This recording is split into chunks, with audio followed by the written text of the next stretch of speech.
او په خپل شکل کې هغه بوډا راشي او د ځان نه یو چوړیل تازه کړي او هغه دواړه ماشومان په هغه ځګي کې ایسته وخوري. روټۍ خوري او په دې کې ورته یو لاس د انسانانو راوخي.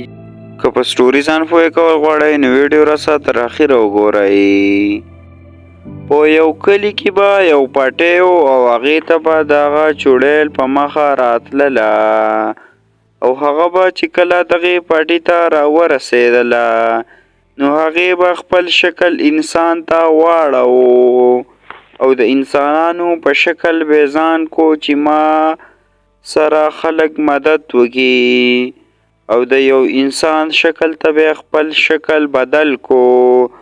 نو په دغه پټي کې به ناسته وه او په دغه پټي کې یوه ورځ دغه چوړیل ناسته وي او خپل شکل یې د انساني شکل ته هړیلی وي او په دې کې یو هلک راشي چې نوم یې اوکاش او خوالی راشي او ورته وایي ارې بابا جانه که ستا څه خدمت او که تا ته څه تکلیف وي چې زه تا خپل کور ته ورسومه او که ما څه ځې زه به تا خپل کور ته ورسومه او که خپل کور ته ځې نو ما ته خپل د کور لاره سیده که چې هلته دې بوځم ته په دې یخنۍ کې دغلته ناست یې نو ستا خو به ډېره یخني هم کېږي او عاجزه هم وې نو ما ته ووایه چې تا ته اخر څه تکلیف ده چې ته په دې پټو کې ناست وې زه به تا هغلته ورسومه چې تا ته څه تکلیف وي. نو په دې کې ورته هغه وایي ارې بچیه ما ته څه تکلیف نشته ستا ډېره مننه چې ته ما څه دومره هیلپ کې او انساني نو زه به تا ته خپل کور لاره سیده کړم او ما خپل کور ته ورسوه او ستا ډېره مننه ته به خپل کور ته بیا بیرته راځې خو ما خپل کور ته صرف ورسوه. نو په دې کې هغه دواړه په لاره روان وي او د هغه چوړیل کور ته ځي. نو چې هغلته کله ورسي هغه بوډا ورته وایي ارې بچیه زه ته دلته کښېنه زه تاله روټۍ راوړمه روټۍ هغه روټۍ به ته وخورې او بیا به ته خپل کور ته ځې. نو په دې کې وله څه سوه روټۍ راوړې وي او روټۍ هغه خوري او هغه چوړیل ورته وایي ارې ماشومه زه لږ ورځم او ته دلته کښېنه زه بیرته ډېر ژر راځم. چې هغه هغلته هغه روټۍ خوري او په دې کې ورته یو لاس د انسانانو راوخیږي او ځان سره وایي ارې ماته خو دا پته وه چې په دا خو یو چوړیل ده نو زه به نه راتلمه دا خو ماته یو چوړیل ښکاري ځکه چې دې کې ماته د انسان لاس څنګه راوخوتو خو زما خیال دی دا خوراک یې راباندې ګنده وکړو نو ما له پکار ده چې د دې ځای نه زه تېښته وکړمه تېښته. نو په دې کې هغه د هغه کور نه ایسته وتښتي او په دغه کلي کې زیشان او د هغې پلار هم اوسېږي. هغه پلار یې ډېر بوډا شوی وي او بیمار وي. نو هغه خپل زوی ته وایي ارې هلکه زیشانه زه هم بیمار شومه او عاجزه شومه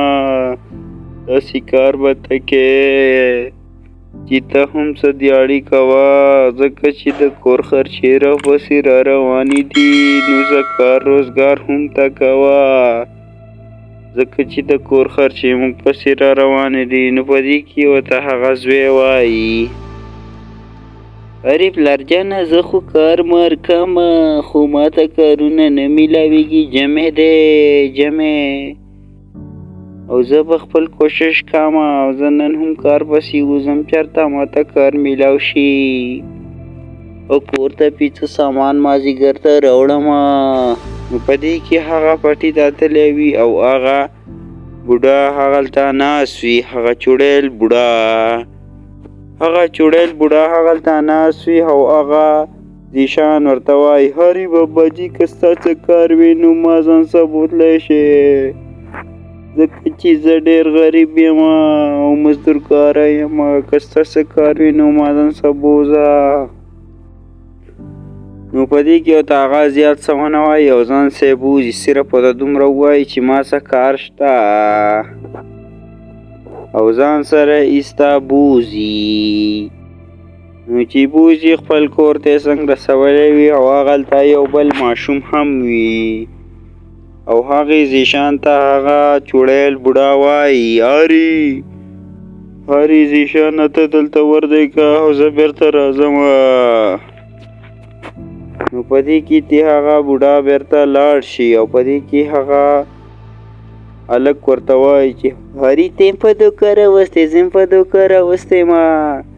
دا خو یو چوړیل د چوړیل ته یې په دوکه زما خیال دی راوستی زه یې راوستم نو په دې کې هغه بوډا خواله راغلی وي او په خپل شکل کې هغه بوډا راشي او د ځان نه یو چوړیل سازږي او هغه دواړه ماشومان په هغه ځګي کې ایسته وخوري او ډېره مزه ترې والي او ځان څه وایي ډېره مزه یې وکړه ډېره زه به هره ورځ دا ماشومان دغسې خورم او نن یې خو غټه مزه وکړه